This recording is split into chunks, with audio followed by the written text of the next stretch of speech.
started, if you can take your seats. Wow, that did not work at all. Please sit down.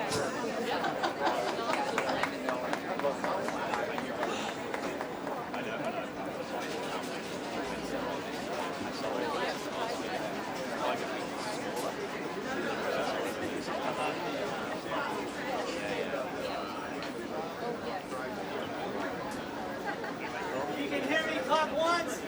You can hear me, clap twice. All right. Thanks, Mike, for corralling everybody. Hi, everyone. Thank you so much for being here today. We really appreciate you taking some time out of a very busy and chaotic week to join us. We do have an open bar and snacks, so hopefully you can enjoy that throughout our 2 hours together today. So to those who don't know me, my name is Suchi Talati. I'm the founder and executive director of the Alliance for Just Deliberation on Solar Geoengineering, or DSG for short. I've worked my entire career in climate change and climate policy, and I'm incredibly grateful to have the opportunity to work on SRM governance and to engage with you all. So to give a little bit of information about DSG, DSG is an organization focused on the governance and justice dimensions of solar geoengineering and thinking really critically about how to empower climate-vulnerable communities in decision-making. So solar geoengineering, just to give a little level set, is an emerging set of approaches that's becoming increasingly part of the climate response discussion. It's a relatively simple technology that is immensely complex when it comes to how it could be used, the potential impacts, and the power dynamics at play. There's been a lot of growing momentum around this space and a rush of new attention over the last year, but many climate and civil society organizations, especially in the United States and around the world, haven't had an opportunity to engage. And that's what this space is really about. We want this conversation to be a starting point for thinking about how civil society has begun to approach something that's complicated, moving quickly, and deeply political. As climate impacts grow and mitigation efforts are growingly insufficient, more and more sectors are turning their attention to SRM.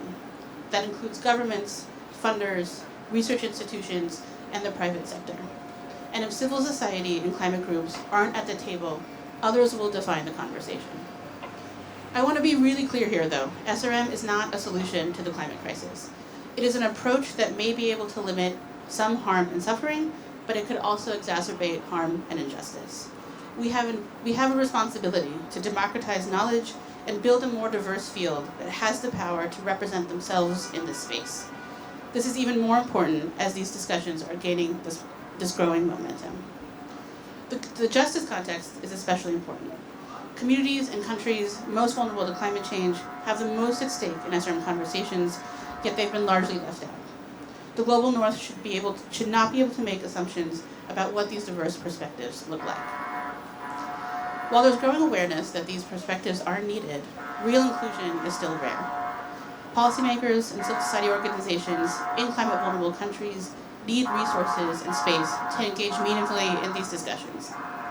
Without that, we risk repeating the same patterns of exclusion and injustice that have shaped climate policy for decades. That's why DSG's work is grounded in procedural justice. We believe that those most affected by SRM need to be at the center of shaping how it's talked about, how it's researched, and how it's governed. Inclusion isn't something that we add at the end of the process or just talk about. It has to be part of the process from the very beginning. And so this convening is one way to do that, especially in the United States. And to be clear, this event is not a debate about whether or not SRM should be deployed. This is about understanding where the research stands today, what people are talking about, how different organizations are engaging, and what's at stake if we don't engage. I'll get into a few more specifics about DSG's work during the second panel, but I wanted to say three things up front. So first, decisions about solar geoengineering are already being made, whether around lobbying, research, or policy, often quietly or without public input. This is one way we push back on that. It's a space for openness, reflection, and relationship building. Second, how we show it matters. And because we want to widen the circle of people who get to have a say in these conversations, we're going to ask that all please listen with curiosity and leave space for others.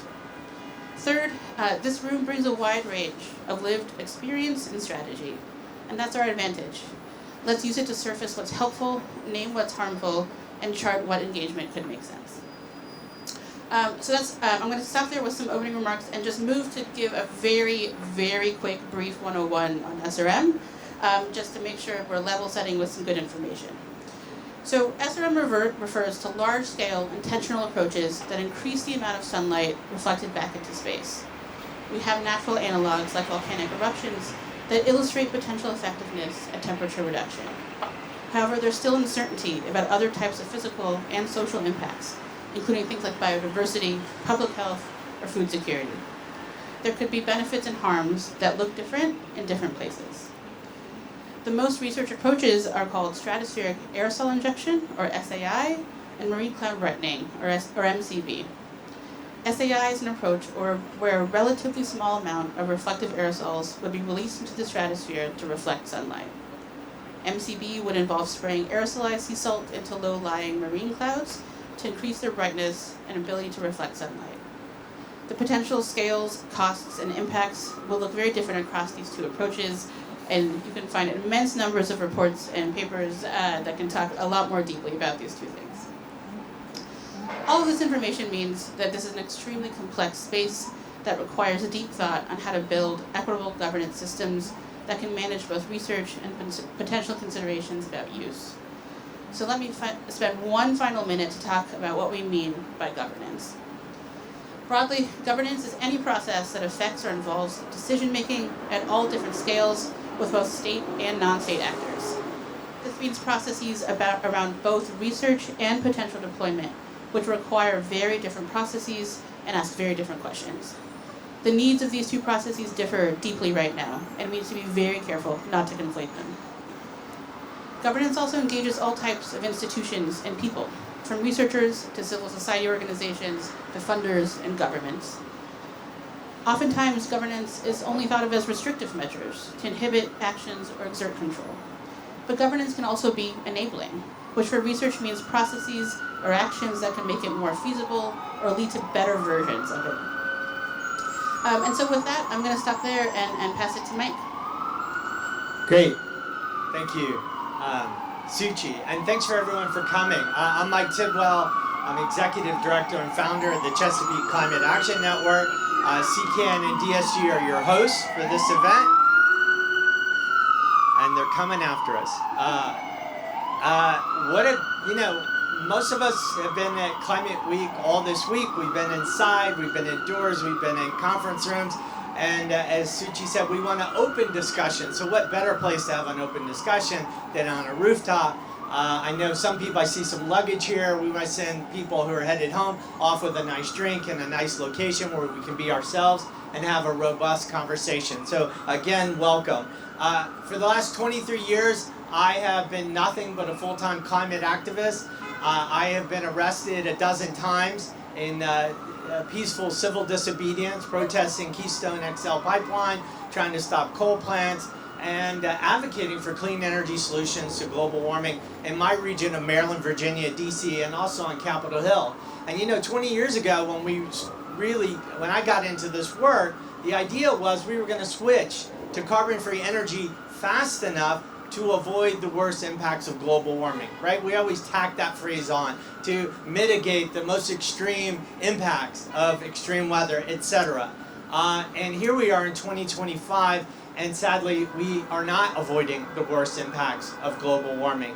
I just wrote this book called The Lost Trees of Willow Avenue that is about the extreme impacts of climate change on my one street in the Washington, D.C. area, from flooding to Lyme disease to disappearing trees.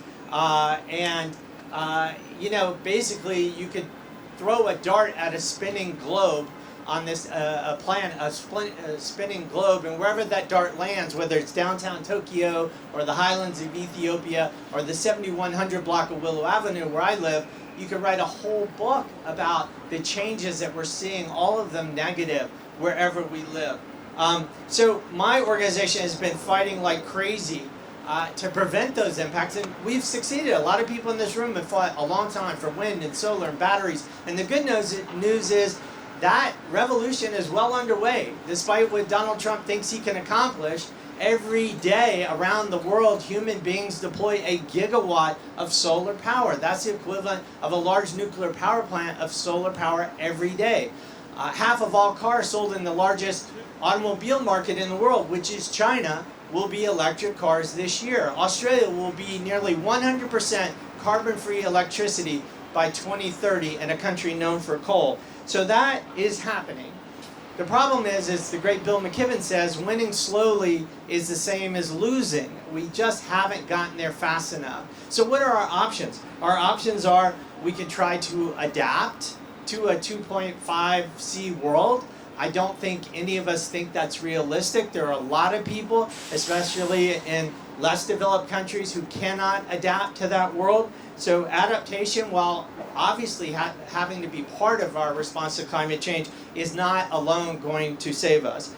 Carbon direct capture, drawing carbon out of the atmosphere. Interesting ideas. I think it's going to be part of the mix going forward. But that technology of weatherizing rocks or building giant machines with filters and fans to suck CO2 out of the atmosphere, that technology today is where solar power was in the 1970s. It's just not ready, and we need something as soon as possible. So what are our other options? As Suchi said, there's this idea of reflecting sunlight away from the planet. My nonprofit, hard-charging, left of center, get arrested, screw the polluters kind of group, we, in the last year, have drawn the difficult conclusion that we have to at least research this option. You know, no one can accuse us of being tech bros and techno-optimists. We're not a new group, we're an established group. It took me 1.5 years to get my board to have the conversation and my staff to write a statement of principles. But here we are, advocating vociferously for research on this matter. But we have to have the open conversation, and we have to involve civil society. We have to hear all the voices. We have to talk about governance and technology and all these things, and we're just starting, which is why it's so great to be on this rooftop in the chaos of downtown New York to have this conversation. And with that, I think we can switch to our first panel. All right, let's do it. Brad, Quentin, Steve.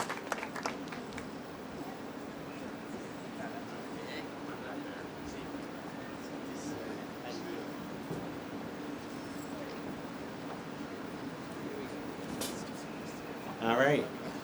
So what we thought we would do in this first panel is talk to leaders in the American climate space who are on different points on a journey toward considering this issue of research, of possibilities, of reflecting sunlight. I have here to my immediate left Quentin Scott. He is the Federal Policy Director for the Chesapeake Climate Action Network. He comes from a long political background, working on the Hill for state legislators in his home state of Illinois and in presidential campaigns. We also, next to Quentin, we have the Reverend Lennox Yearwood, who probably needs little introduction. He's president and founder of the Hip Hop Caucus. He is a lifelong community activist and Air Force veteran. Hip Hop Caucus focuses on addressing core issues impacting underserved and vulnerable communities with programs and campaigns that support solution-driven community organizing led by today's young leaders. Next to him is Steve Smith, who is executive director of the Southern Alliance for Clean Energy and is a longtime climate activist. He currently lives in Knoxville, Tennessee, and he's on the Knoxville Mayor's Climate Council and the Board of Floridians for Solar Choice. He received his doctorate in veterinary medicine from the University of Tennessee. And last but not least, we have Natasha with NRDC Vendangos. And Natasha is Associated Vice President of Innovation and Technology Policy at EDF. Before EDF, she worked at the Alliance to Save Energy and the Department of State, working on energy policy. She received a PhD in biophysics and chemistry from Berkeley. And Natasha, you were the last introduced, but I'm going to ask you the first question. EDF has pivoted to advocating for responsible research in solar reflection methods. Can you tell us in summary how your organization got there?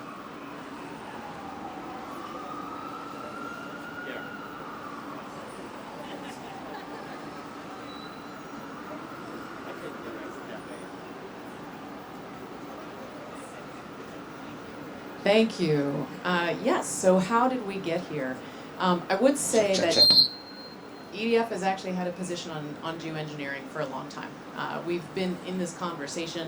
Our position statement on it was put out, I think, over 10 years ago, and it still stands. And the position is really that topics that are this relevant and that are this, this has this many different layers of implications for us as a planet deserve study. And this, on one hand, you could view this as like a pivot, an environmentalist organization looking at topics like solar radiation modification. That's complicated. But in reality, a lot of technologies are complicated.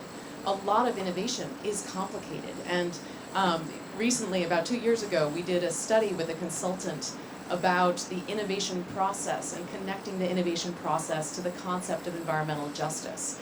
And it's very common to sort of do this sort of cartoonish distillation that you've got the science over here and you've got environmental justice topics over there, and the two are very different and the two don't meet. But in reality, if you think about science as a way of getting at our greatest opportunities for societal good, of course they're connected, of course they are there, and of course they deserve that study.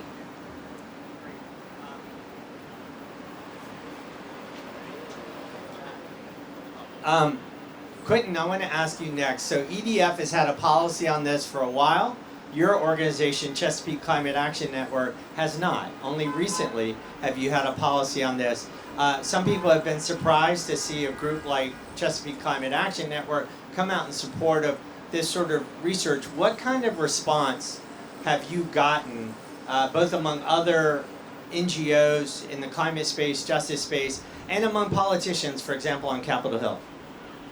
Yeah, the politics around solar geoengineering are quite complex. When I'm engaging with my peers within the climate movement, or I'm on Capitol Hill educating staffers on this topic, the word that I actually hear most common is sci-fi. They're like, wow, this sounds like sci-fi. Or they say, wow, this sounds like that movie Snowpiercer. And so like the starting point for a lot of folks is to be uncomfortable. And that's understandable. Like, I think in the ideal world, none of us would be actually on this stage talking about solar geoengineering, but we are we're living through escalating impacts of climate change, and it's forcing us to have a lot of uncomfortable conversations. And so when I'm approaching folks and having this discussion, I like to frame it around risk versus risk. We're experiencing the risk of runaway climate change, but that's versus the risk of solar geoengineering. And through research, what we're trying to understand is what are those actual risks? What are those uncertainties? And trying to understand, is solar geoengineering truly possess the capacity to reduce human suffering? And that's where we're engaging our colleagues in the climate movement or on Capitol Hill. And when we make that frame, they really understand that. And so the reception has been pretty sort of like understandable. And 98% of the folks aren't like fearful of, like, we're talking about deployment. They understand the necessity for having research. And so long as we frame it around risk versus risk, people are very receptive. And I think another thing that we bring up in our conversations are our statement of principles. So CCAN established a statement of principles where the very first statement is mitigation is still our #1 priority. And when we remind folks that as an organization that's been around for over 2 decades, that is still our primary focus, that makes folks feel a little bit more comfortable that we're not pivoting away from reducing our emissions. And so when we are framing the conversation around risk versus risk, and we reinforce that with our statement of principles, we get a very receptive response, and folks are willing to engage in the conversation, at least around research.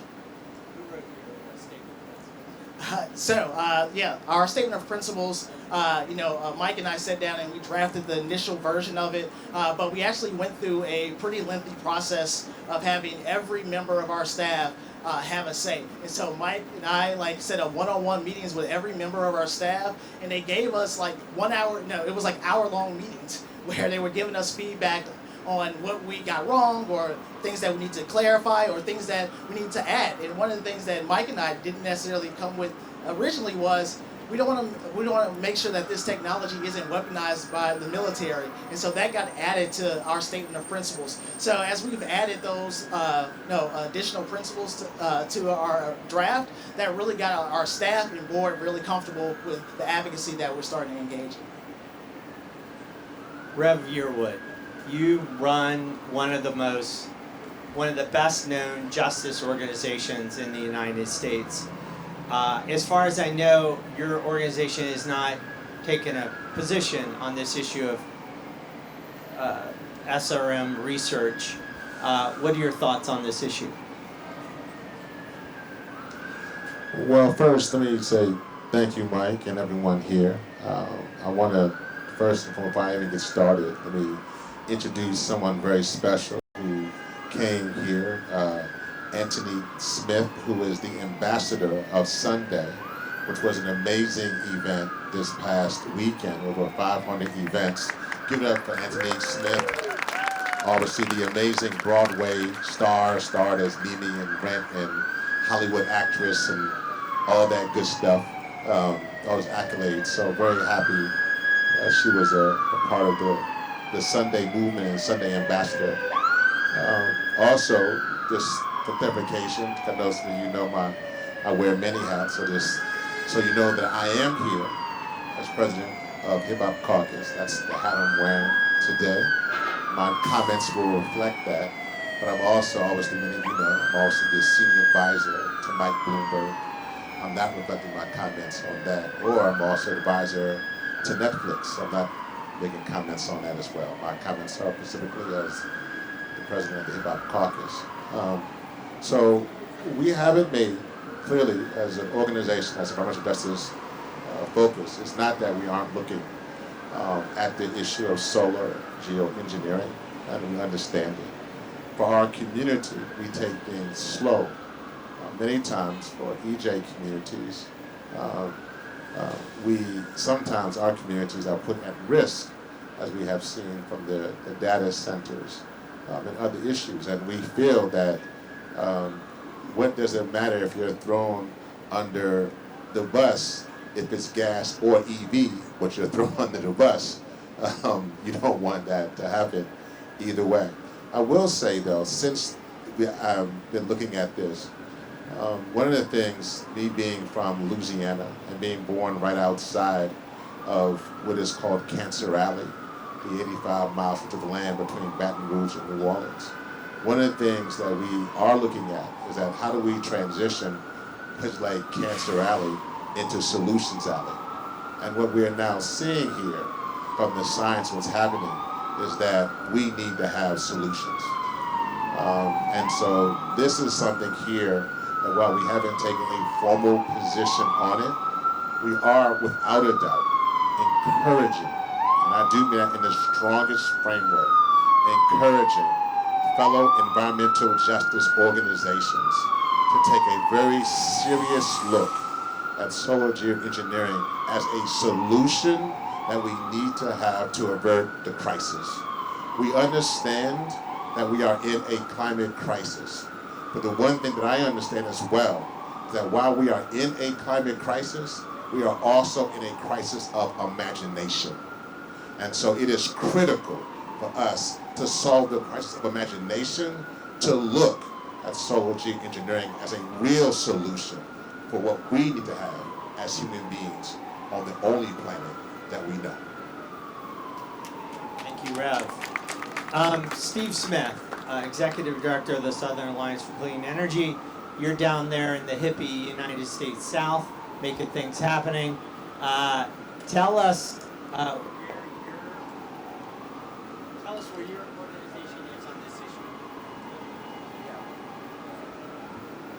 Hello. All right. So thanks, Mike. So I'm Stephen Smith. I'm the Executive Director of the Southern Alliance for Clean Energy. Our sandbox is the Southeast United States. You may have heard it's fairly conservative. Tennessee, North Carolina, South Carolina, Georgia, and Florida. We have a long history of working on decarbonization, trying to reduce the environmental footprint of how people produce and consume energy. We do a lot of regulatory proceedings, where we intervene with some of the largest energy companies in the world: Duke Energy, the Tennessee Valley Authority, NextEra, Southern Company. And so, you know, we're in this moment, and I will give credit to Mike. He kind of kicked me in the butt. He's been tracking this for a while, and Mike and I have been working together with a lot of other executive directors across the Southeast who are in the climate and energy space. And Mike's like, "Hey guys, we need to take a look at this. We need to take a look at this." And I'm like, "Yeah, okay, you're giving up, Mike. That's BS. You know, we don't want to go there." And he's like, "No, you got to take a look at this." And so, you know, he came to me, and I'm like, "Okay, we're going to take a look at it as an organization." You know, I tell my staff, we're living in the best of times and worst of times. And you got to hold those things simultaneously. The best of times is we're seeing renewable energy being deployed at a rate that we've never seen before. Mike mentioned that earlier. You know, gigawatt plus a day. We're seeing countries like China all in on this right now, moving forward. We're seeing electric vehicles taking on market share in other parts of the world. You know, we got to deal with our so-called president, who's, as you heard yesterday, still struggling with the facts of the matter. But, you know, we're seeing a massive deployment of clean energy. We also have the climate crisis that is unabating, devastating. I call it climate disruption, and we've got to deal with that. So both of these things are true. I agree with the Reverend that, you know, it's an imagination, it's a challenge of imagination. But we as an organization, as we started to look at this, you heard I'm a veterinarian. When I took my oath of veterinary medicine, is first do no harm. And I think that's got to be the fundamental principle that we use when we're looking at this, is first do no harm. We've got to basically look at what is possible without creating or making the situation worse. So my organization has been going through a very deliberate process over the last 6 months where we're bringing in information. I can tell you this, we are not at all comfortable with deployment. Not there at all. I've got rock solid, I've got 25 staff members, I've got an incredible staff, that warriors that are out there, ninjas that are out there working on this issue on a daily basis. Not at all comfortable with deployment, but we have learned a lot by engaging on this issue and understanding that we've got to understand both the positives and the negatives of what it looks like. So we're not for deployment, but if you are concerned about this issue or you're supportive of this issue, you've got to understand the science and the possibilities. And we don't have enough information to develop, I think, an informed decision yet. And because we don't have enough information to make an informed decision, we need to encourage more work. If you're for it, you need to, you're putting, you know, it's like, this may not be the proper analogy, but this is, my simple brain thinks about this. I don't want to put the world, the globe, the planet on chemotherapy and think that we're going to basically solve the problem. I'm not sure that's going to work. The more I've learned about it, the more I've become kind of skeptical about the fact that once you start down this path, you may be locking in for 100 years or plus that you're going to have to maintain it. Now you think about the politics of what's going on over the last 100 years, I'm skeptical that we can maintain that. But we need to be honest about what that looks like. We need to talk about it. We need to put it on the table. We need to talk about it. But I also know that the fossils in the world that are motivated by financial greed are not backing off. You know, you can see it in this administration and how the United States is doubling down as a petro-state. They're going all in on this. And so if we are seeing the destruction, is this a tool that we need to have in our toolbox? Possibly. One of the things that really convinced me, and I think the DSG folks are really good about saying we got to get everybody into the global south, across everywhere to look at this. When you're thinking about something as profound as changing the amount of, in essence, pollution. I've worked my whole life to get sulfate out of the atmosphere through diesel and through putting scrubbers on coal plants or shutting coal plants down or whatever. to actually now start injecting that doesn't compute to me, right? But the thing about it is whether you're for it or against it, you've got to understand, what if somebody started doing that? Do we know enough that we could actually detect that somebody else was doing it? So even if you're against it, we ought to understand more about how we can figure out who's doing it and possibly stop it if you don't want it. Or, the other thing is, if that is the way we've got to deal with it, let's make sure that we understand. So again, first, do no harm. We're coming to a position in our organization through our internal look, study it more, get more facts about it, and make sure that we understand what we're doing and how we're doing it. That's where we're at now. Thank you, Steve. Natasha, next question for you. You are a scientist. How do we advance the science on this issue? And science is inherently not a moral property. It can go in multiple directions, and it takes human beings to apply morality, equity to the science. How do you do that? This is a great question, and a quite deep one. I don't want to give a glib answer to it because it really does require a thoughtful process to sort of set the rules of the road. Whenever there are topics that involve research on a topic that's controversial or that raises concerns, you want to think about research governance. What does it really mean for research to be responsible? There are a lot of principles that have been developed over the years on this. We know some of the shapes of these points. We know that transparency is important. We know access is important. We know rigorous strategies are important, and community engagement, where there might be outdoor experiments, is important. But a lot more work is needed on this to make sure that we have that kind of framework and detailed ideas for research governance to make sure we're moving in the right direction. Quentin, next question for you. You are spending a lot of time on this issue. You walk the halls of Congress. You've traveled the world now, going to conferences as far away as South Africa. How do you view this issue of justice and inclusion? How do you incorporate it in your work to advocate for more research? So this question really reminds me of something I experienced very early on when I started at CCAN. I believe this was like Earth Day 2021. A local university in DC organized panel discussions for the students, and it was a wide range of topics, and one of the topics was environmental justice within DC. And so they extended the invitation for CCAN, and I want to be clear, they weren't inviting me directly, they were inviting our organization.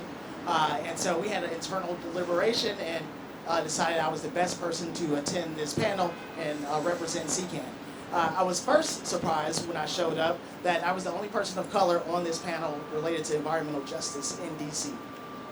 Second, I was surprised that none of the other panelists ever talked about environmental justice. I was the only person that talked about it, to the point that I had to actually pull out my phone and reread the invitation because I thought maybe I misunderstood what the assignment was. And no, I had it correct, and the other three panelists just simply did not address it. So what I took from that experience is that, number one, if I had not shown up, environmental justice would have never been discussed. And secondly, what other viewpoints were not being included just from the four people who were there? And so I promised myself two things going forward. Number one, anytime I'm invited to participate in complex conversations around radical ideas, I need to engage to make sure that my organization and the community that I was raised in are represented in these discussions. And second, I need to bring other BIPOC voices with me into all of these discussions. And so that's what I've been doing as sort of leading our federal team at CCAN. Just this past summer, we hosted a geoengineering workshop in July with our partners at EDF and DSG. And we sent out hundreds of emails. We made tons of phone calls and text messages. Some people never responded. Some people said that it was a conflict with their schedule, but they wanted to participate. And so we are very committed to making sure that we're expanding this conversation. No matter what it takes, how many phone calls we need to make, we need to be making these connections. And it can be very difficult. We're also very committed to eliminating whatever barriers that exist for them to participate. Oftentimes they don't have the resources to take a flight to wherever the conference is, or they don't have the resources to stay at a hotel. And so what CCAN has offered is we will pay for you to show up to be a part of these conversations, because we never want money to be the reason why not every voice is at this table. So we're very committed. I'm personally committed. Our organization is committed to making sure that we're expanding this conversation and making sure that we have justice voices all at the table to make sure that we don't repeat the mistakes in the past. And the climate movement hasn't always been perfect in its justice principles, but we want to make sure that as we're discussing this climate intervention strategy, that we build it very differently than anything we've probably ever seen before. Lay that one down. Can y'all hear me? Okay. I'm gonna open it up for questions. But before I do that, Rev, I was wondering, just here we are, Climate Week 2025. We heard what the president said yesterday. As Quentin said, here we are talking about something we never wanted to talk about. It makes us uncomfortable to have to talk about it professionally. We see the impacts of climate change worldwide. We see what's happened to the Inflation Reduction Act. What keeps you going, Rev Yearwood? Any words of hope before we open it up for questions? Well, let's first start a chant. Let them through. Let them through. Let them through. Somebody could be hurt somewhere. There you go. There you go. They're getting somewhere. They're getting to. Maybe not. They're not getting anywhere. Let me say this about this issue and about Climate Week first and from what the president said. One thing about what the president said that we must be careful of, it is clear that climate has unfortunately become a cultural issue, which means that the science aspects of this will not be as important as the cultural aspects of this. It means that the minute that we say this is the greatest thing to help save our planet, depending on who says that, Lily could determine how that gets done. So we have to make sure that as we are beginning to build out a plan, if this becomes a consensus amongst to find solutions, we're going to need to find a plan to do that. And I bring that up for two aspects. One, where my Netflix hat, I have a joke that we talk about that says that any movie that doesn't discuss climate change is truly a science fiction movie. And so we have to figure out how to use culture and use culture better to tell our story, not just policy. I know that policy is critical, but we have to figure out how to get narrative into this conversation and how this can look. The second thing for me that does keep me going and gets me excited is that I actually think that we can win. So about 2 years ago, there was a vicious train derailment that happened in East Palestine, Ohio. Issue that we were dealing with in regards to, I'm from Louisiana, so I want to stop petrochemicals, and so one of the things that I want to stop vinyl chloride and everything around that, because we're literally consuming a credit card size worth of plastic every single week, and then we're also literally having plastics in our brain, our placenta, and in our bodies. With that being said, this train derailment of vinyl chloride derails in the most MAGA part of America, in East Palestine, Ohio. But what happened there is that the past administration would not go to that community because they felt that it wasn't, quote unquote, an EJ community. Because it's mostly white people and conservative and Republican, it didn't fit the label of black, brown, and indigenous, which is clearly EJ. But they didn't go to that community because for some reason our movement is siloed. So in this process, I actually told them, you got to go. These are Americans. These are human beings. I actually don't give a damn if it's who it is. It's people who need to be helped. I actually went.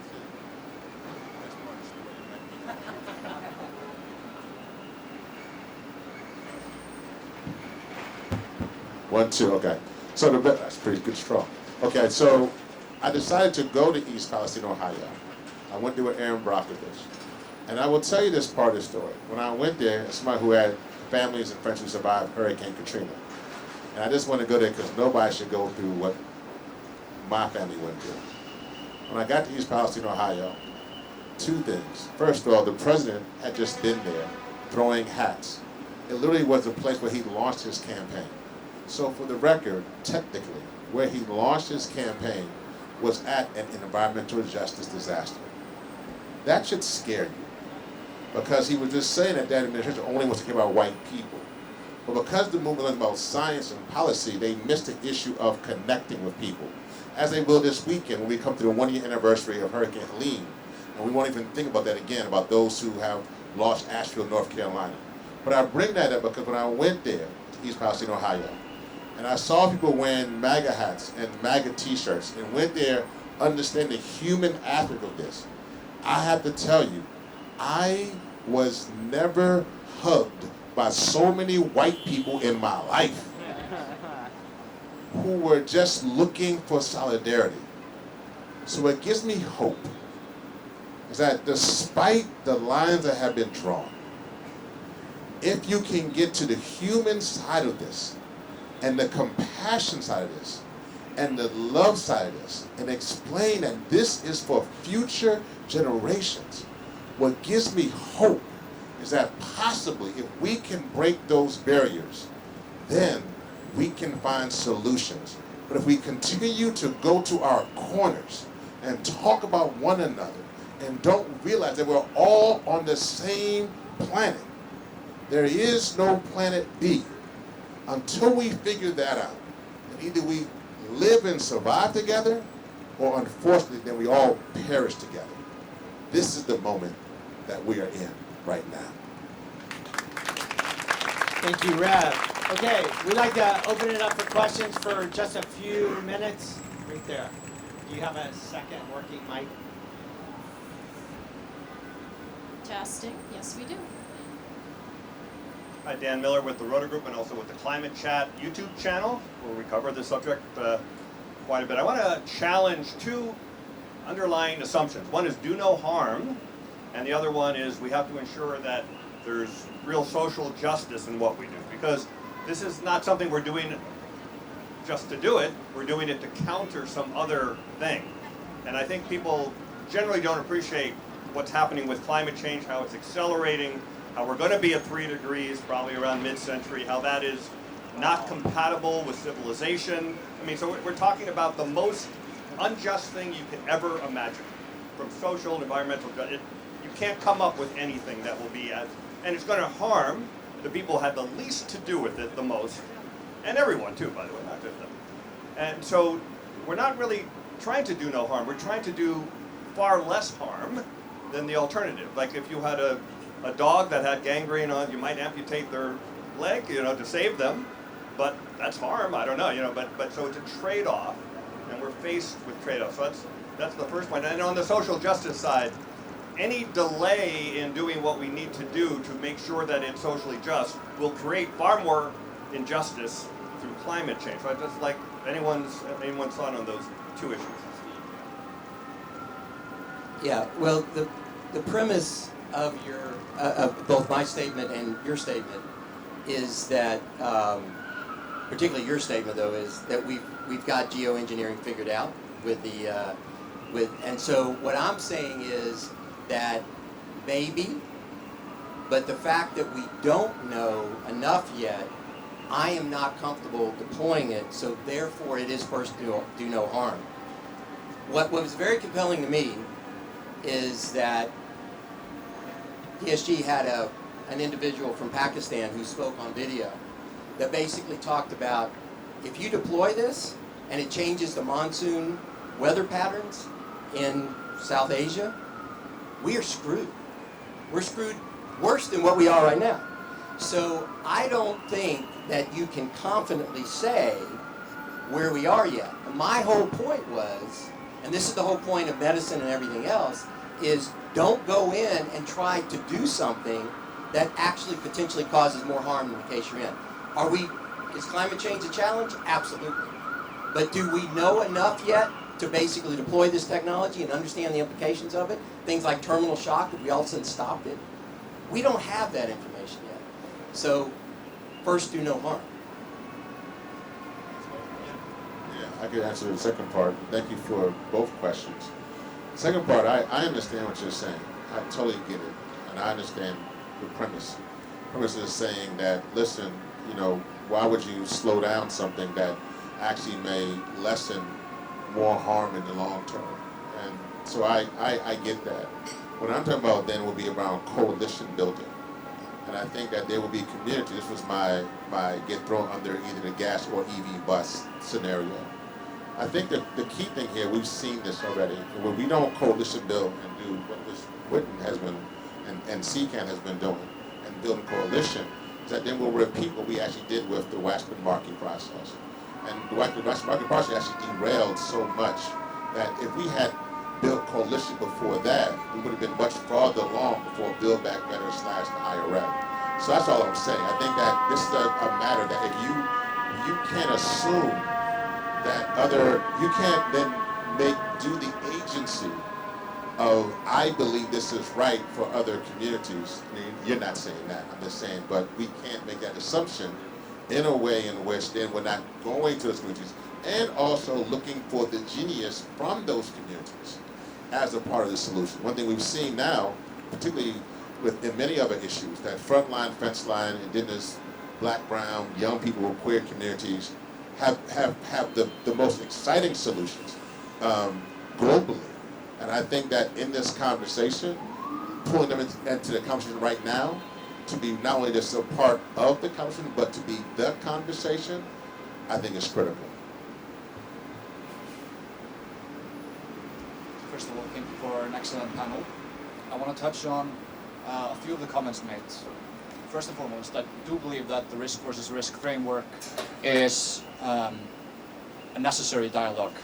But in order to with sufficient nuance, have that conversation, there needs to be a political acknowledgement and recognition of the current climate reality. And we are not seeing that happen. And I genuinely believe it is because nobody no longer believes that we will be able to reduce emissions fast enough. Anecdotally, the Finnish climate minister this Monday spoke on that she did not believe that emissions would be reduced fast enough to shield the Finnish population from climate tipping point risk. And so the political capital required to acknowledge the problem without a viable way to win is simply too great. And so I want to ask, are we underutilizing the potential for climate interventions as a source of hope that is necessary to unlock a reality-based, nuanced discussion on our current situation? Yeah. Can you hear me? Yeah, okay. So, yeah, I think you bring up an interesting point there. But I think it's, it's important that, there are a lot of communities that are very uncertain about solar geoengineering. And to use that as a leading, even under the circumstances of hope, I think would not be the correct approach to have that conversation. Simply because there's so much uncertainty. And there are a lot of communities that have heard hopeful messages of how any sort of future technology would be equitable and would benefit their community, and has not happened. And so there is a legitimate sort of trust deficit that we need to overcome first before we start asking communities to contemplate sort of other intervention strategies that could offer hope.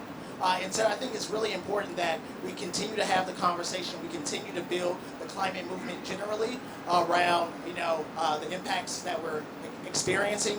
We can always point to the extreme heat. I mean, we're feeling it all now, it's heat in September. And so I think it's just really important that we stay committed to having, traditional conversations about, climate impacts, pointing to those impacts. CCAN, yes, we've added solar geoengineering to our advocacy work, but it only represents about 15% of the work we do.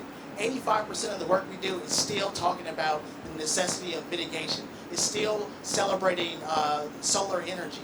We're really focused on those kind of conversations. And as we build trust, we then can pivot towards other hopeful solutions, and hopefully as we're engaging in those hopeful solutions or intervention strategies, it'll build sort of the public will to either make an informed no or informed yes. But I think that we have to take this as a slow process. And kind of going back to the previous question, the climate movement has really been built around this sense of urgency, and we've always put it around time. But there's also this sense of urgency around making sure that we bring as many communities along with us as possible. So I think that it's just important that we, are willing to have slow conversations and not always be, rushing to get to the next solution when there's such a trust deficit around communities. I just love to agree with Quentin on that one, that I don't think there's a shortcut. I really don't think there's any path forward that doesn't double down on mitigation and get acknowledgement of the climate realities. Completely acknowledge the challenges we're facing and the difficulty and the frustration of that. The fact that we're struggling as much as we are is, deeply concerning to anybody who lives on this planet and cares about climate change.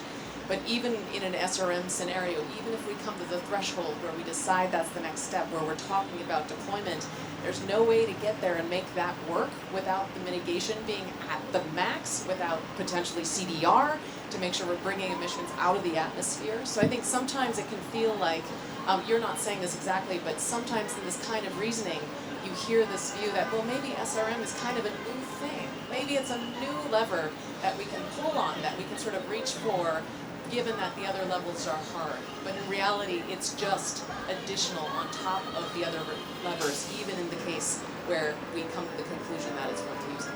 And we're going to have to leave it there. We have another panel. Look, we're all going to stick around.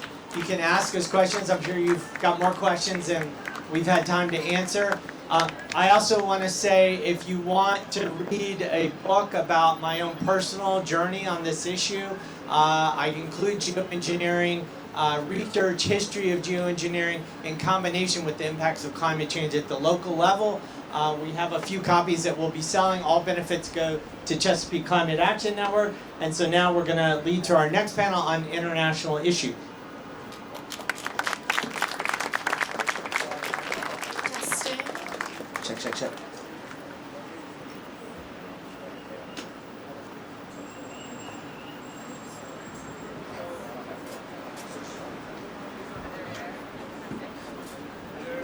There are a couple more chairs here, man. Free beers. Sit up here.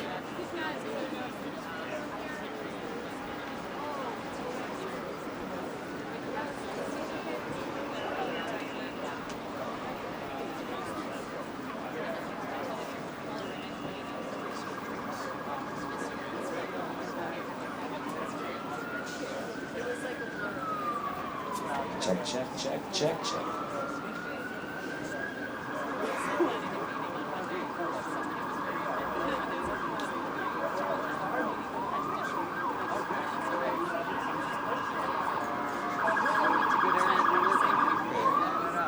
Hi, everyone. Check. So as the first responders go by, the mics go out, so we'll just power through it. We are on the lookout for siren jokes, if anyone has those. Very welcome. Check. This panel is going to be about 30 minutes, and I'm going to skip. I don't know what I'm doing. It was a bit of a change last minute, and so I'm Michael Thompson. I'm a managing director with DSG. I don't know what I'm doing in the moderation part, so good luck to all of you. Unfortunately, Kate Wangi from the Climate Action Platform Africa couldn't be with us, so we had a bit of a shift. But I want to let people give lightning intros of yourself. I'm going to do a brief setup of the panel. We're going to have a quick round of questions, and then we're going to move to a sort of town hall format. So why don't I turn first to you, Suchi, and onwards. I already introduced myself to you all, but just to reintroduce myself, I'm the founder and executive director of DSG, and I'm just incredibly grateful that you all took the time to come today. So I'll pass it to Ricken. Hello, I'm Ricken Patel. I was founding CEO of Upaz for 15 years, ran a global climate movement, and now a principal at Climate Hub. Okay, so my name is Tore Laiti. I'm an Indigenous Peoples Policy Specialist from Operaatio Arktis, which is a Finnish climate strategy agency. My background is in Indigenous rights advocacy through the Sami Youth Association of Finland, and I co-chair the UN Global Indigenous Youth Caucus. And I'm here through Operaatio Arktis. Ture, Ricken, Suchi, thank you again, and thank you all for being here. As we're saying, very busy, hectic week.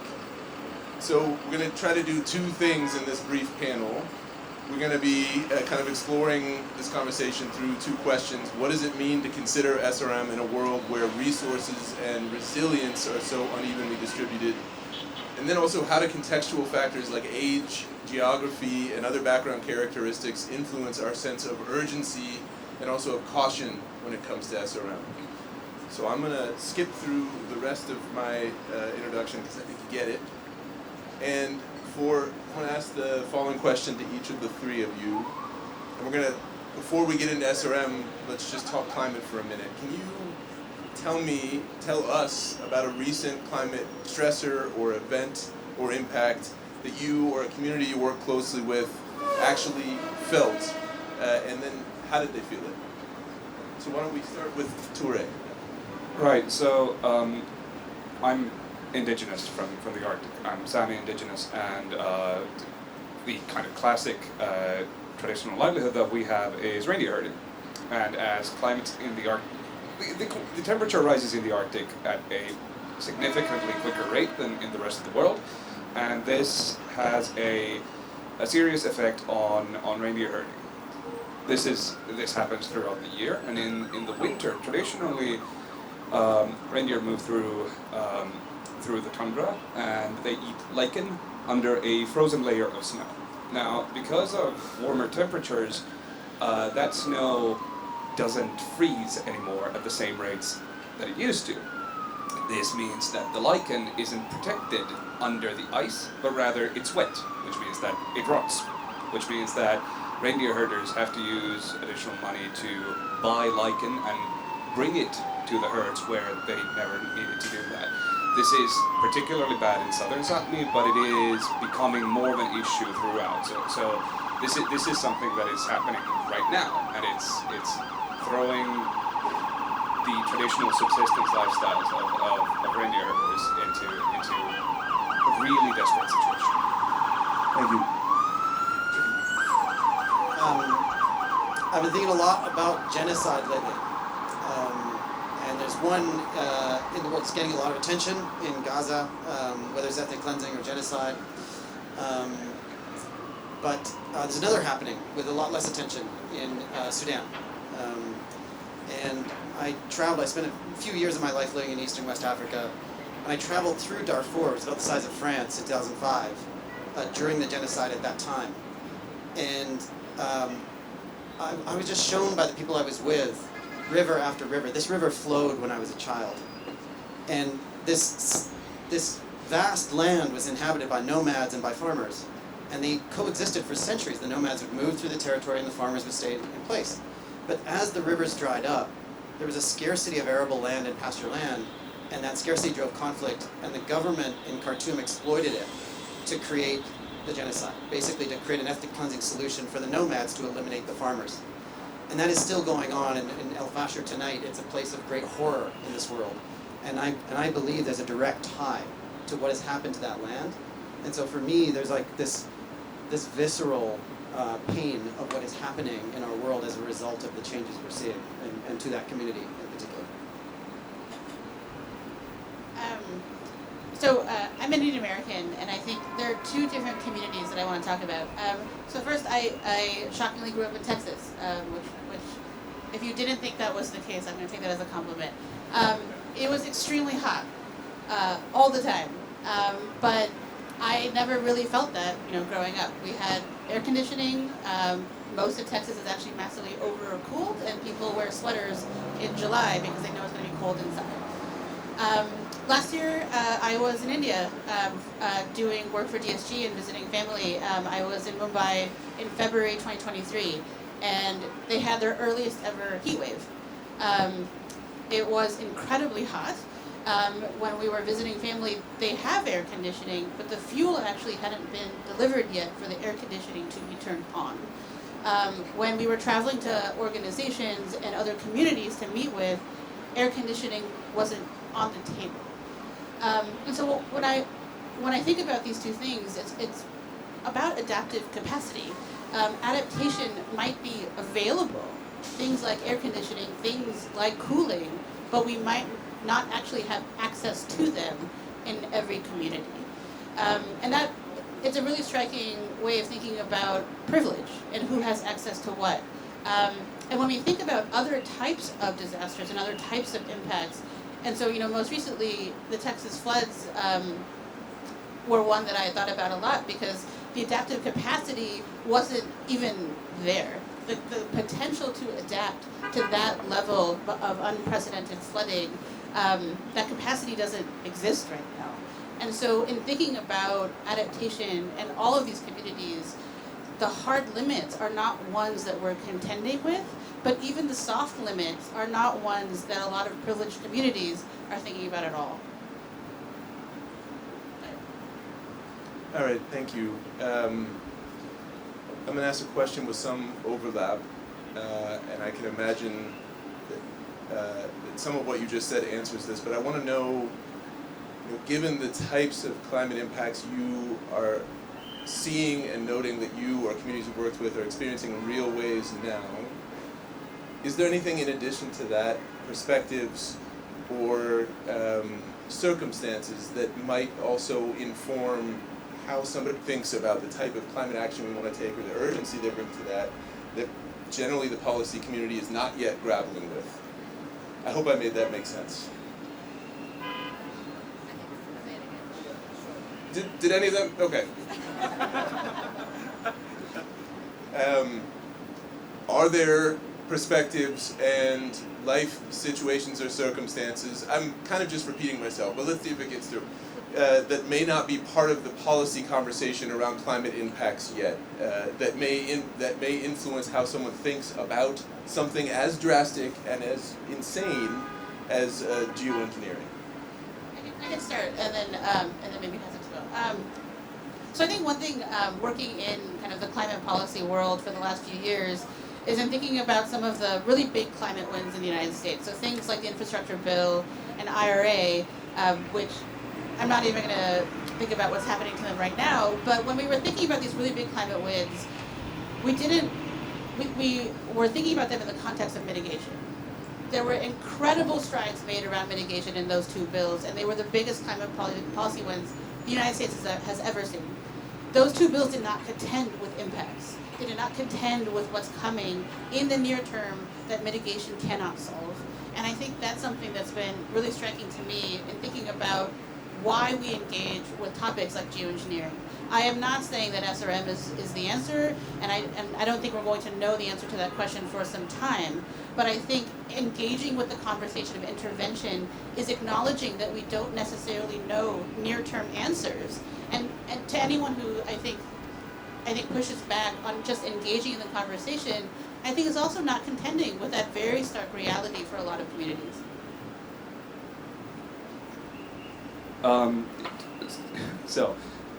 From perspective of indigenous peoples, the thing to understand about climate and environment, when we talk about like how potential SRM deployment is going to impact people, we like to think of people as stakeholders in the issue, but indigenous peoples are not just stakeholders, indigenous peoples are rights holders, which means that the legal landscape looks a little different there. Not just in terms of deployment, but just basic research. If research has to be conducted, thank you. If there are groups that want to conduct research on indigenous people's lands, then there have to be among other things, there has to be free, prior, and informed consent from the indigenous peoples in question.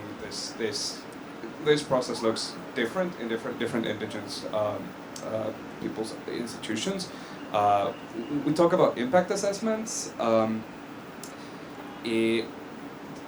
Impact assessments, depending on which country you are in, may or may not answer the relevant questions that an indigenous people's political organization may have. So to that end, there's a thing called the CCAN guidelines that's specifically built to answer developmental issues on indigenous people's lands that address stuff like sustainable, subsistence living and cultural sites.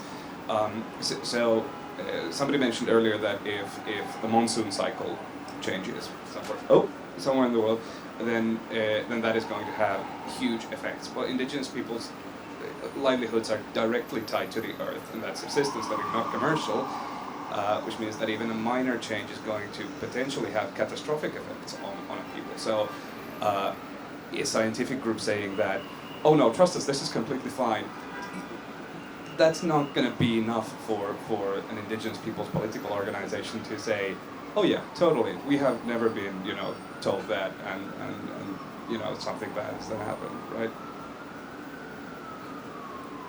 Yeah, I think, my first answer, I was talking about the Sudanese people in Darfur and the rivers drying up. Can you imagine what would have happened if the rivers in the United States had dried up or started to dry up 20 years ago, as they did in Darfur? The kind of emissions mitigation and everything else that would have been done in a heartbeat, and the trillions of dollars would have been thrown at it, and the entire focus of the world that would have been pushed on it. And it is simply because the people currently dying from climate change don't happen to be in this city, that we are not moving at a greater speed and being less ideological about what we're willing to do and not do. Because damn, we would throw that stuff out if we were dying right here. That's where I feel the difference about who's being affected and how it affects policy and focus. I've got two questions that overlap with that, and let's see. I want to go back to Ture and then back to Suchi, but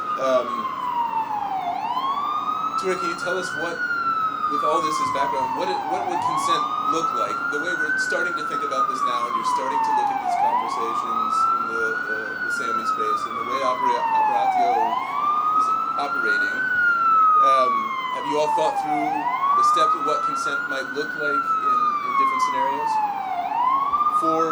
Let's please start with research. Right. Okay.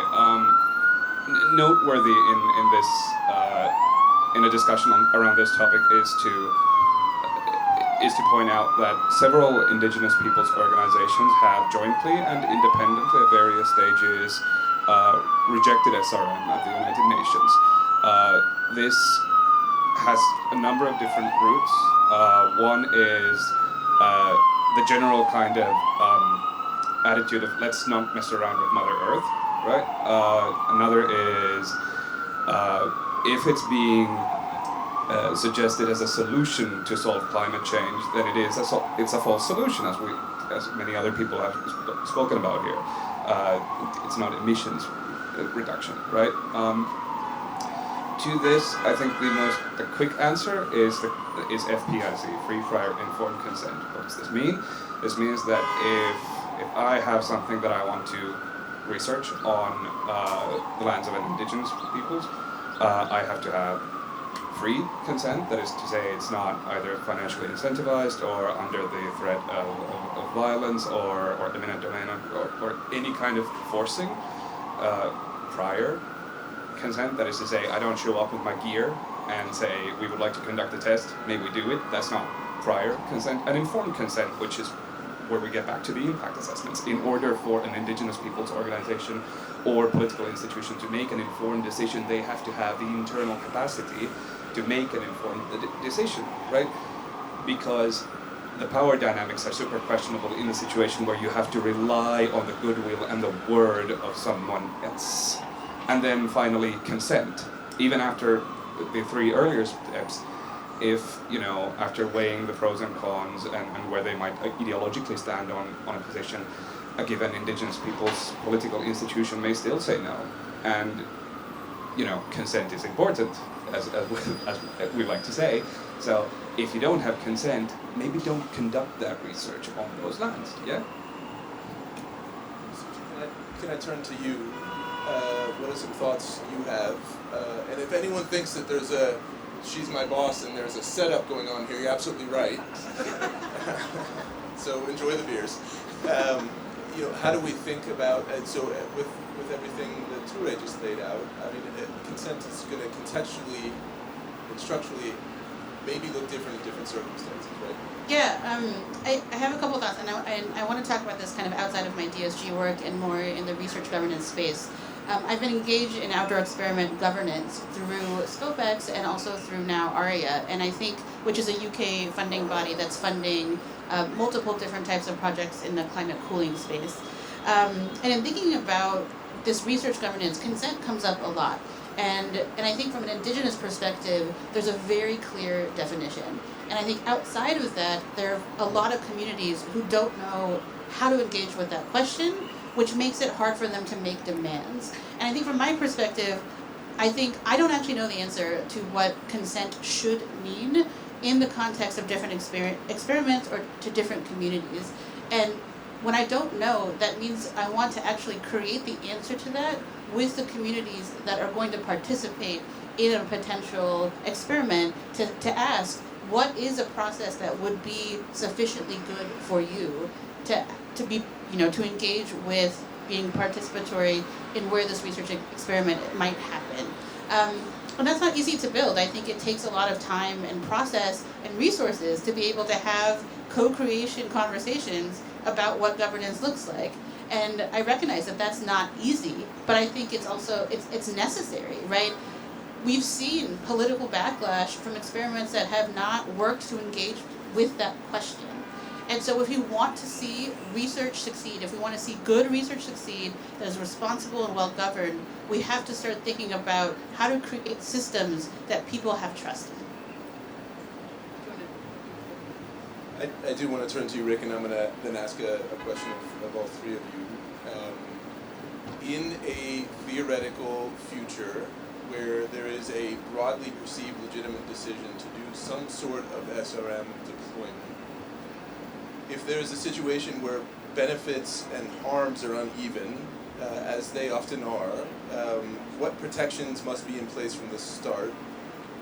We have a bunch of questions about who should be responsible for paying, who should judge when harm has occurred, how might answers differ between well-resourced and highly vulnerable communities. I know, Rick, that you are starting to think about this space because you're being forced to, right? And so, but from your perspective, of bringing all the work you did with Avaz, how would you start to answer this question? Yeah, it's a huge one, right? And we're just at the beginnings of trying to answer that question. And I think number one, there's the setup, right? Like, we could get to a world where we all sit around and feel pure about not doing anything about these problems because it's difficult and complex, and and then these tipping points and feedback loops hit, and Saudi Arabia and Elon Musk team up to do something about it, right? And none of the values and the wisdom and the processes that we have would be included in that, and probably none of the good science that we would run to understand what looks like a bad option. We wouldn't even be equipped to call out the bad options. And so that's kind of future one. And then I think future two that we're all working towards here is, let's anticipate that scenario and say, when you're sitting in the chair, all of us sitting in the chair, at that moment, going, okay, what do you know? What do you know about what this will do to the monsoon, to the ozone layer? What kind of termination shock is involved? Have you eliminated any of the unknowns? Who have you got in the process that's able to legitimately make those decisions? Have you built trust over time in a certain and realistically, do you have any chance at all of constraining the major players like China and the United States that have both the power of deployment and the power of deterrence? They can deter anybody else from doing this stuff and just do it on their own if they choose to. Have you built a system that realistically can inform, and show them why it's in their interests not to do it a certain way and to do it another way. And do the lobbying and advocacy at that point. Like, that's the scenario I've got in my head of like, are we set up for success at that moment, or at least are we set up to limit the worst possible harms of that moment? Super quickly. So when it comes to land use of indigenous peoples, we can turn to the UN Declaration on the Rights of Indigenous Peoples, and it does contain provisions to, what are the obligations of the state in the event that the right to free, prior, and informed consent on stuff happening on the lands and waters of indigenous peoples does come about. And in a nutshell, it is real, equitable, fair compensation. Now, in order to identify what that looks like, you obviously have to have genuine processes together with indigenous peoples.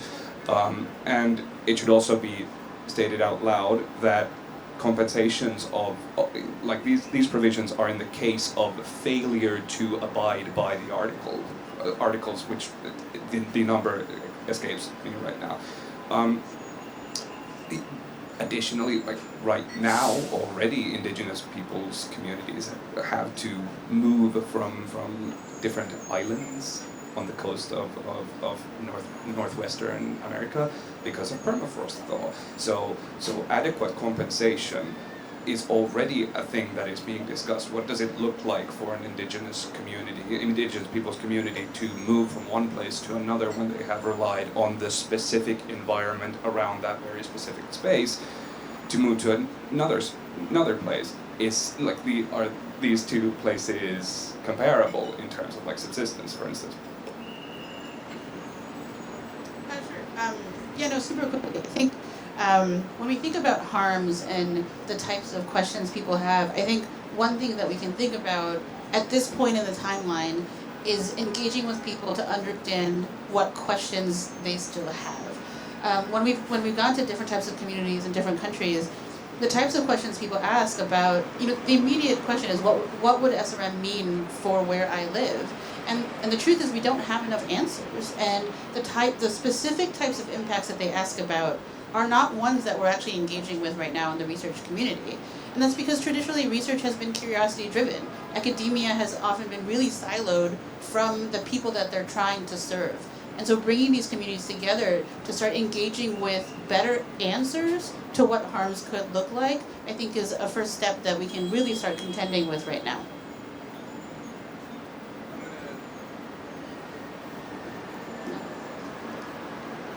I'm going to take Oliver Morton's lead. He's a very able moderator, and one thing he's been doing lately is just not wrapping up at all. So I'm going to skip that, and in lieu of that, I'm going to ask if any three of you want to answer one of the two following questions. What would make you want to walk out of this conversation, and what would make you lean into it further? Your option B is a bit more provocative. But even with strong climate action, some climate harms are going to worsen. So in your context that you work, what criteria make a harm acceptable as a temporary trade-off, and what kinds of harms feel beyond the pale? Anyone for either. And I'm going to make you pick one each, so why don't we start with Toure? He's got the biggest smile. Thanks. For me, personally, the thing that makes me want to, walk out of these spaces is when people engage in the rhetoric of, someone is going to be left behind because of the flood, but it's not going to be me because I'm going to have the biggest boat kind of approach. The seeming willingness to sacrifice others. Other nations, other peoples, because of an undue assumption of safety in for instance, in SRM, which requires research, right? That would be my answer.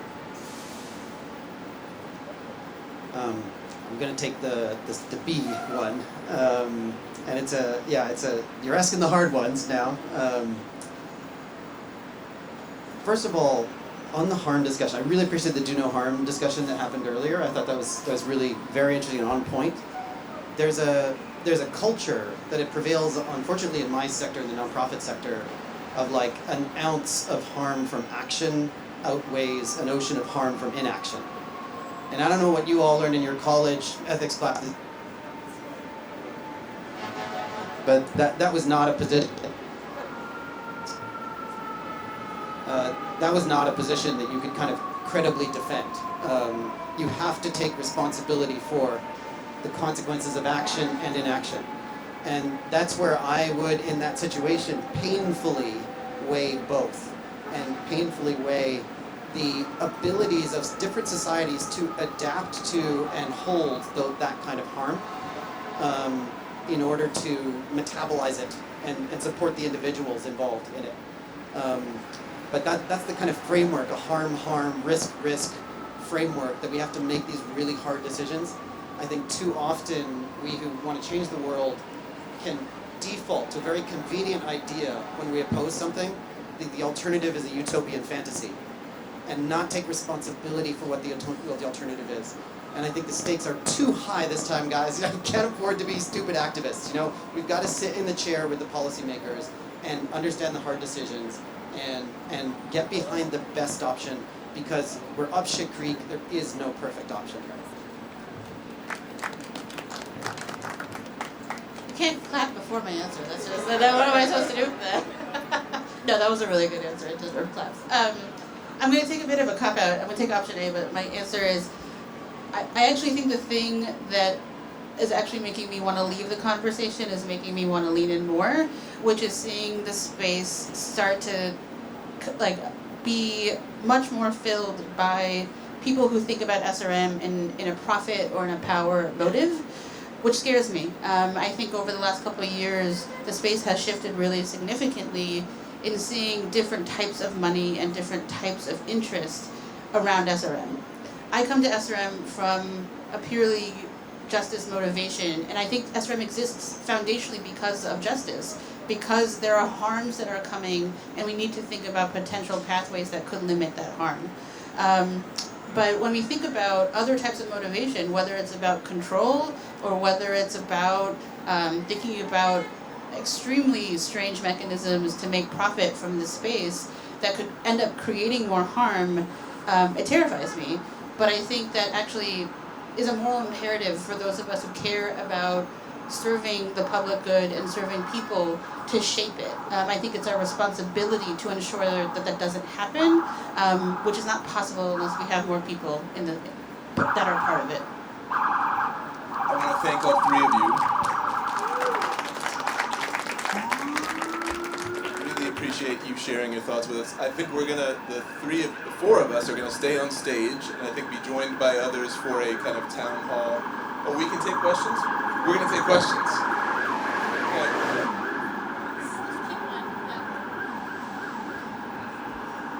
Does it work? Yes, it works. Thanks for the panel. Who can you tell us who you are and who you're with? My name is Ben, and I am. If you want to tell us, right? I'll say it with a disclaimer. I just started working for New York State Department of Environmental Conservation a week and a half ago, so very, very new to that, and I can't say that I am. My opinions are my own, is what I'll say. And so earlier you mentioned about characteristics that may not be considered in the policy decisions regarding SRM. And I think when you mentioned age, that really hit a note with me. I am a Gen Z person, born after 2000. Sorry, everyone. They're not all younger than you, or older than you behind you, so.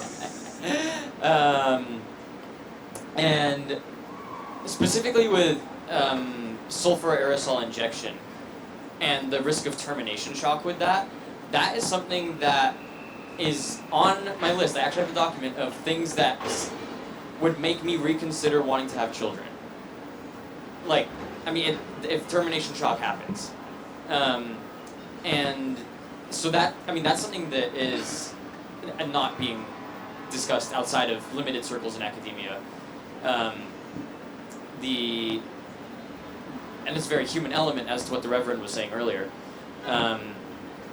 So, in the face of that risk, do you think we need if we're going to do sulfur aerosol injection, will we need like a new kind of UN or a new kind of global governance in order to make sure the termination shock doesn't happen, or You tacked on an enormous question to I'm that. sorry, But I'm sorry. let's see who's game to throw out some elements we might need to consider or answer something like, and also talk to the need for additional youth perspectives getting involved in this now. I am with you, I think, in not being for deployment, in the sense that we just don't know enough to make any kind of decision at this point about the risk and about termination shock. But I want to share with you one of the strongest arguments I've heard for deployment, because it speaks to the termination shock issue, which is that if you were to put sulfates in the atmosphere, it would not at all be a novel thing to do. It's what we've been doing for 200 years with coal-fired plants and with shipping emissions and various other sources. So we have been doing a vast, dirty, terribly inefficient protective sun shield with SO2 for 200 years, and it has worked. It has protected the Earth, and it has cooled the Earth by IPCC estimates, 0.3 degrees. Some estimates go over 0.5 degrees. Yeah, and in South Asia. Now, activists like me and us, I think we have successfully managed to get coal being phased out. We're closing some of those plants, and we're changing the shipping emissions. And now that's tearing that protective layer away. So we are going to trigger, we're already at 1.5. Our actions as climate activists are going to trigger up to 0.5 degree rise in the Earth's temperature. Can you imagine the impact of that? Not just on risk, but actual real impact on people, on lives. So the strongest argument for deployment I've heard is there's no uncertainty about just trying to replace that protection, just trying to keep it there. There's no that's just one of the strongest arguments I've heard. And yes, there's a termination shock if you remove that protection, but we're about to go through that termination shock. Like we are already doing that termination shock by taking those sulfates out of the atmosphere right now.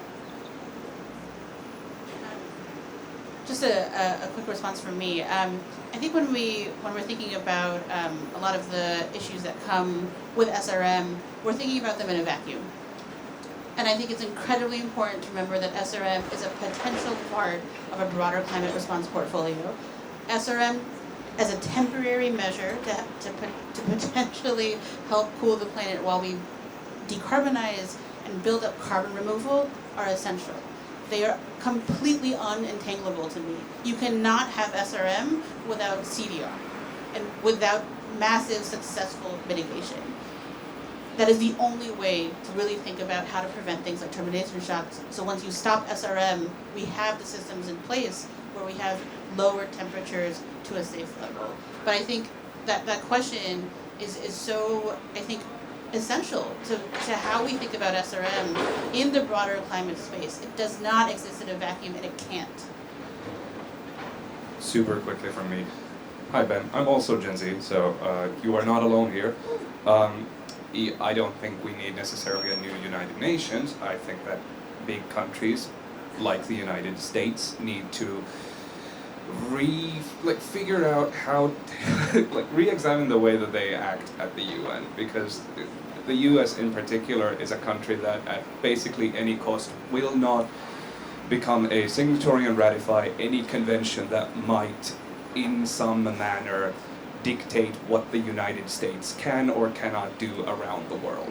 And that poses massive problems for basically the rest of the planet. So people have to start playing ball is the name of the game. I hope the speech yesterday made you hopeful that we have time for one more question. I saw that this gentleman here had his hand raised first, so we'll go with you. Thank you. I'm Herc Simmons. I'm the host of the Climate Emergency Forum, co-founder of the Healthy Planet Action Coalition, and actually we did a panel on nature-based climate interventions with Mike earlier this week. It seems to me that, and really I'm asking as much, is it time for a kind of a transition in the model of the nature of not the substance of the research, but the model of how it's undertaken, right now it's decentralized. You have area, you have Silicon Valley funding something. You know, it's sort of whoever comes up with 10 billion or 2 million or whatever on this topic, on that topic. This is a public good that we need to get an answer to the whole world community. Do it or not, do it under these circumstances. And I guess what I'm saying is it time to move to a mission-based research model. And of course you have to find out the challenge is who sets the mission, you know, whether it's down the street at the UN or the cops or whatever. So that lets us say, we're going to come up with $1 billion. We're going to say we want answers in 5 years, and then we'll have this. Well, not just then, but even during, we'll have this extensive citizen participation process. I'm going to thank you. I'm going to cut you off and Okay. summarize it. Thank you. Is it Okay. time for a mission-driven approach to research? I'm not sure, and I think what concerns me is around who would be driving that process and who would get to be part of that research community. I think we don't have sufficient local researchers in a lot of vulnerable countries prepared to be part of that. I think, you know, one organization is the Degrees Initiative that has built an amazing community of researchers across the global south, and we still have so many more people that need to be part of the process. So when we think about mission-driven research, I think there are a lot of analogs where that has been problematic, and there's been analogs where it's been successful. But I think who drives the mission, who ultimately sets goals and why, and towards what outcomes. And I think we talk about things like participation and engagement as these kinds of vague terms, but the specificity and the guidance around what that should look like and for what is incredibly complicated. And so thinking about what would go into that design is something that I think we're not yet ready to contend with, in my opinion.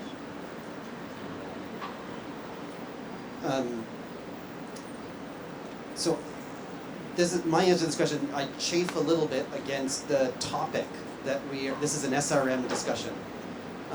Because what I find in engaging with this problem is that it's, for too long, the conversation's been frozen because we go very quickly to the tech, to a solution that's controversial and risky. And then it gets frozen because, you know, people disagree for really good reasons about the tech. And what I have found much more helpful in talking, I've had like hundreds of conversations now with people in the climate movement and governments and leaders and stuff about this, is like back up from the tech and go to the problem. Like, are we on track to avoid catastrophic climate change? You know, does anybody think we're on track? Do we have a plan for that? Does anybody think we have a plan? No, I haven't seen anybody who has a different answer to those two questions. And that gives us a lot of unity to then say, okay, what's the plan? And there I feel, yes, we need a massive surge of research. And there are folks in the mitigation camp who say, there are game changers we can employ here. You know, Bill McKibben, the sun is coming, like, I've talked to him at length about this, you know, he's passionate, and I feel it too. You know, we've fought hard for this, and it's happening, the revolution is happening. And maybe it'll hit the hard-to-abate emissions too if the Chinese invest heavily in sustainable eco-fuels and stuff like that. Like, yeah, maybe we're not gonna go that far through overshoot territory, but we're gonna be sitting in overshoot territory for a while. That's for sure. And there are these landmines in the system, and what if we had an all-of-the-above approach where we go hell for leather on mitigation, but have an insurance policy ready in case? And yes, then go with the research, not with a mission to deploy, but with a mission to understand the implications of deployment and to give us the best chance of making wise decisions in that moment. That's the plan that I feel really I can get behind, and that I found a lot of people say, yeah, that sounds sensible to me, you know, and so yeah, I'm hopeful that can be the collective purpose that we try and enact here, because time is running out.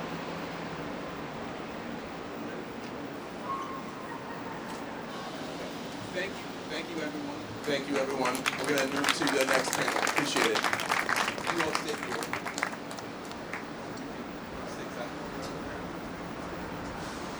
Hey everyone, so we're now going to move to the town hall portion of this event.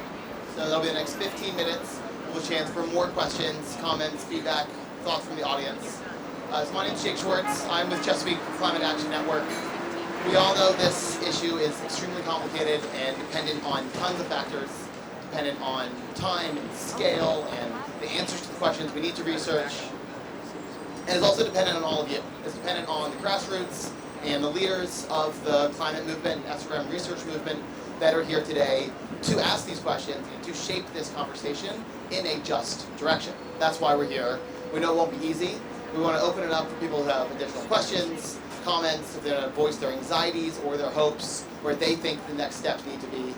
We will be taking notes throughout this town hall and also videoing it, and the full video will be up on our websites by the end of the week. So we have a couple runners going around with mics, and then if it's a question, someone from one of the panels will answer it. Start with some folks who haven't spoken yet.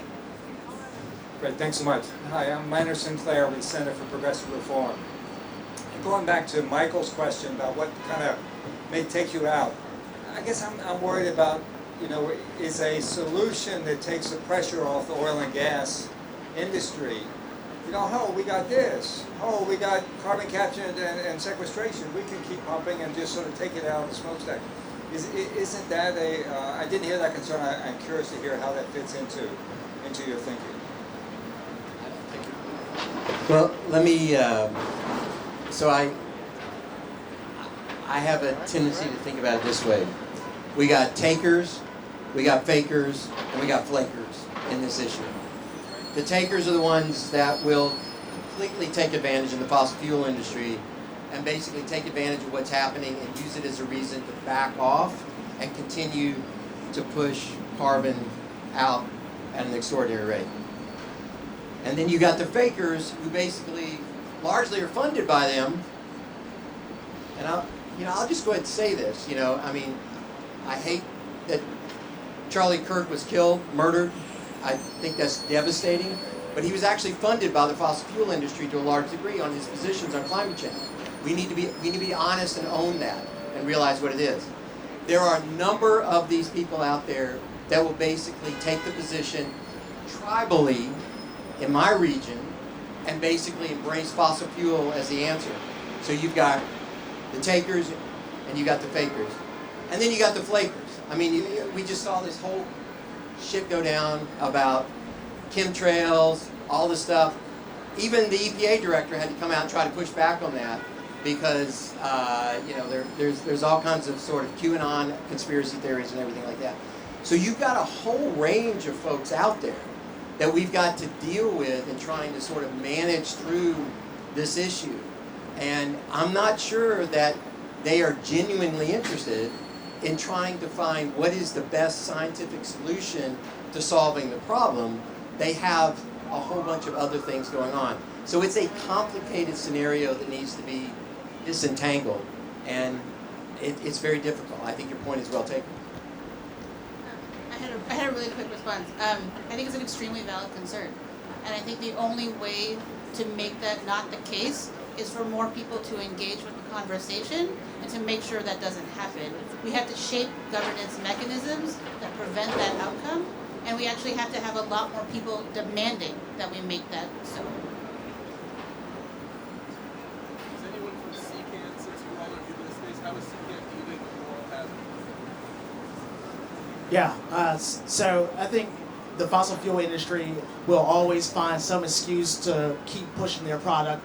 We see that around data centers. We saw that around the war in Europe between Russia and Ukraine. There's always an excuse. And so, as Suchi just said, we have to engage.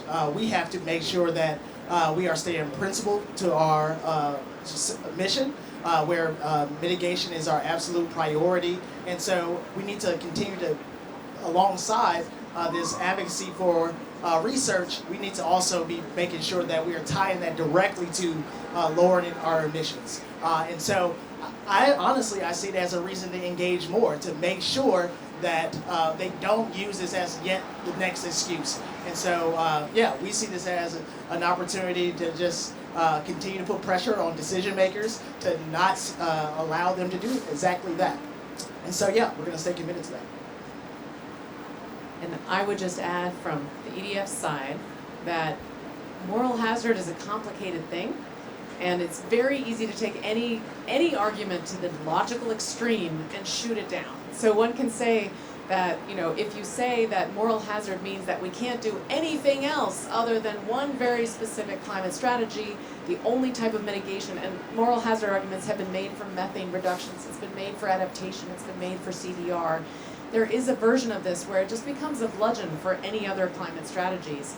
There's also a very real reality, which is the blending of interests behind this can very much make for a bad outcome. So where are we in the middle of that spectrum? And the real answer is it comes down to the governance. It comes down to the rules we set for ourselves to make sure that we're not allowing that kind of co-opting of the process.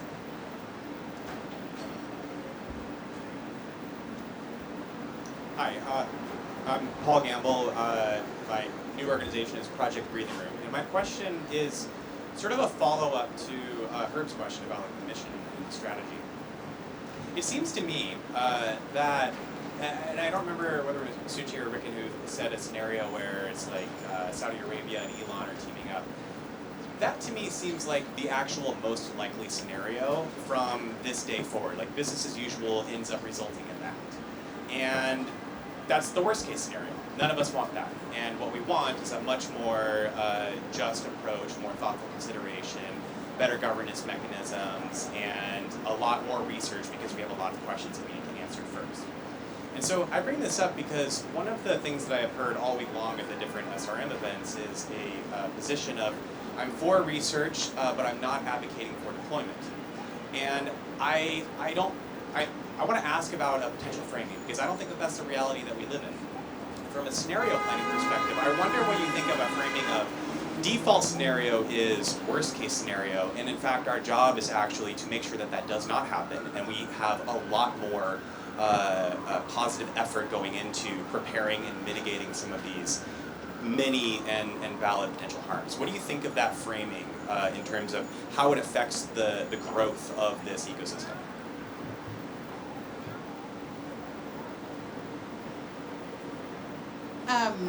I'm not quite ready to make assumptions that we're heading towards a worst case scenario because I am still an optimist.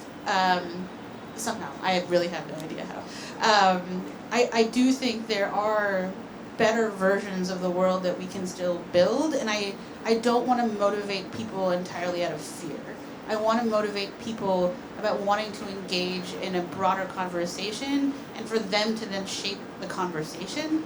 And so I think the framing for me against kind of this kind of worst case deployment scenario is that we don't actually know if that's going to happen. We don't know if deployment is necessarily the answer, but we need people to ask the right questions. And I would much rather see us coming from a space of collaboration and optimism and hope to shape a better future.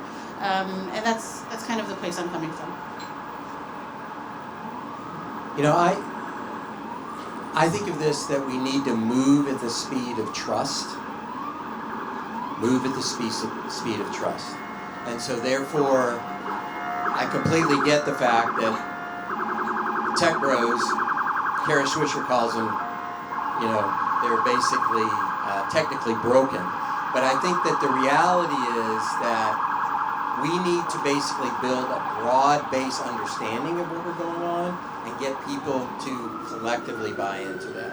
And so if Elon and the Saudis get it, or you know, if ExxonMobil and Occidental decide they're going to deploy it, or some company feels like they're going to make a bunch of money off of selling carbon credits by putting balloons up in the atmosphere or whatever, that's not the speed of trust. I think what Sashi and her group's doing, and other people, about really trying to build that broad base of understanding, that's building the speed of trust.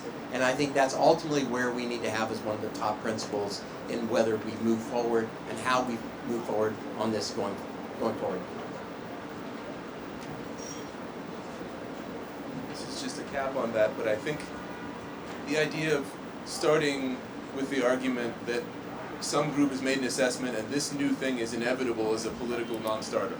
It is just the quick, surefire way to ensure that we don't get to any version of kind of legitimate decision making on this topic. Just two more really quick questions or comments. Hi, Nina Grant from Rutgers Okay, cool. Yeah, Nina Grant from Rutgers University. I have a question to the panelists as a up-and-coming scientist. What are some of the questions that remain that scientists can answer? So what are the uncertainties and that type of thing that we can answer? And how much of it is that versus just the ethical, moral, governance questions? So are there any things that scientists can still help in that debate? I'll try taking that one. My answer is OMG. Have you noticed how many uncertainties we're talking about here and how much science is needed? If there's one thing everybody takes away from this panel, it's that there is a lot of work ahead of us if we want to lean into options to address the climate crisis. There are so many questions. What we really need is to empower more young scientists like you and ensure that there are funded mechanisms to make sure that we're supporting that research, both with the infrastructure, the full career, and the direct resources for your research to make sure that you can answer those questions in a way that really helps take us to the next level. So thank you for what you're doing, and keep at it, because we need a lot more of it.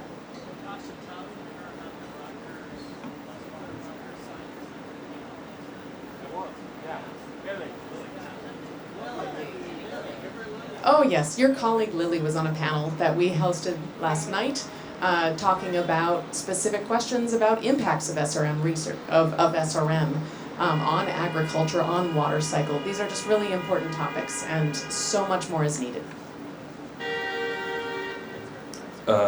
From an indigenous people's rights perspective, these two are nested subjects, and that's why, again, I want to highlight impact assessments, because the uncertainty on impacts from even research that haven't been satisfactorily thus far presented to indigenous political institutions like the Sami Parliament or Sami Council are chief reasons to why indigenous peoples organizations, indigenous peoples political institutions are skeptical, right?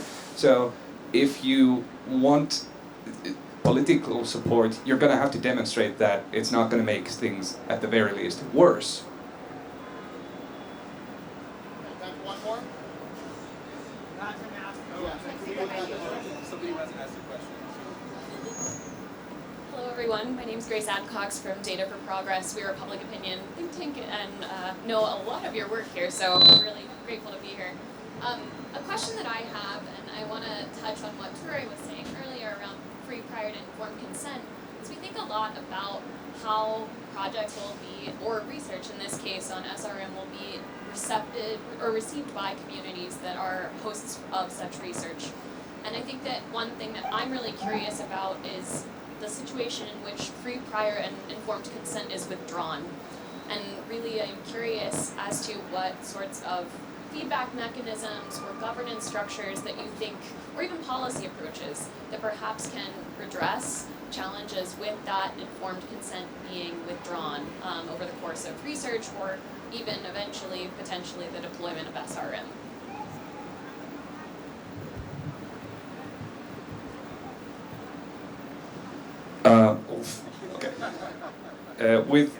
Okay, so indigenous peoples are not a monolith. We are talking about roughly 5,000 distinct cultures all around the world with very, very, very different systems of governance, which means that there is no uniform answer to you know, how do you gain free, prior, informed consent, and what does it look like to maintain that consent, an open dialogue, maybe a commission. In Finland, there's this thing called the Sami Climate Council, which is an expert body comprised of both Sami scientists and traditional knowledge holders from Sami, and they are considered an expert body on all things climate in Sami. So the Sami Parliament in Finland refers to their opinion on these things. That's a key kind of stakeholding body in discussions in Finland. Maybe something like that can be, you know, something to look as a model elsewhere. But again, this is really dependent on what the community and what the peoples and what their governance structure looks like around the world, and about the wealth of that peoples. A lot of indigenous peoples that are represented in climate politics, in any politics really, are predominantly from the global north. Because, and especially Sami politicians, because even though Sami are indigenous and are considerably poorer than the rest of Nordic societies, that we still enjoy the passive benefits of social democracy, right? But that is not the case in the rest of the global south. So wherever the median line of income is in the global south, indigenous peoples over there are considerably below it. So even identifying the correct rights holder groups can be difficult.